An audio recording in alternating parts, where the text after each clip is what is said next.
За үнэхээр энх хэрэгшний хэлж байгаачлан 33 жилийн түүхэнд анх удаага улсын их хурл үндсэн хуулийн цэцэд хүсэлт гаргаж байгаа. За хүсэлт гарах болсон шалтгаан бол бас нэлээд нюанстай. Монгол Улсын үндсэн хуулиар улсын их хурлын шийдвэр зөвхөн үндсэн хуулийн цэцэд хянагддаг. Үндсэн хууль зэрэгцсэн хэсэг асуудлаар. Гэтэл өнөөдөр практик дээр юу болсон бэ гэхээр Монгол Улсын их хурлыг ердийн шүүх дуудаж байгаа. Улсын их хурлын тэмдэглэл, хуралдаанаар шийдсэн асуудал, шийдэх болсон үндэслэл гэх мэтлэн олон зүйлийг шүүх ноцгоорынтын хэмжээнд гаргаж өгөх шаардж байгаа. Улсын их хурл итгэмжсэн төлөөлөгч энэ хуралдаанд томил гэж хэлж байгаа.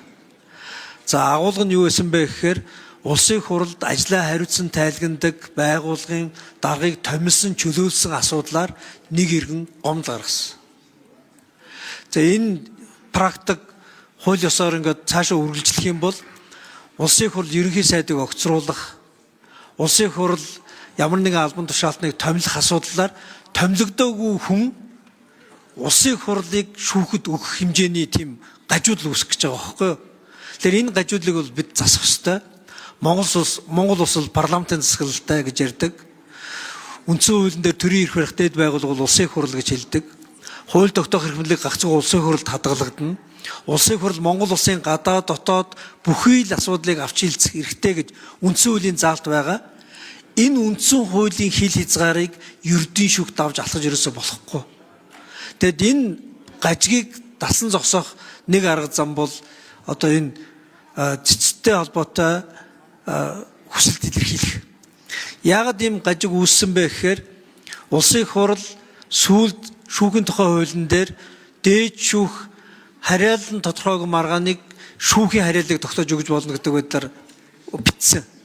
Гэтэл 97 онд цэцгийн тухай хуулийн дээр яг ийм заалт орцсон юм байл. Үндсэн хуулийн дээр бол цэцэд ийм эрх мэдэл олгогдоогүй байгаа.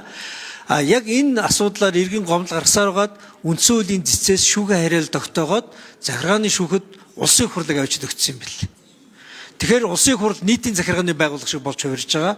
Энэ бол үндсэн хуулийн дэг журам, үндсэн хуулийн суурь байгууллага өөрөө одоо гагахад хүрэх хэмжээний одоо эрсдэлтэй үр дагавар учраас энэ асуудлыг шийдэхийн тулд энэ арга замаар бид явж байгаамаа. Та бүхэн өнөөдрийн энэ асуудлыг хариуцлагатайгаар дэмжиж өгөөрэй гэж хүсэж байна.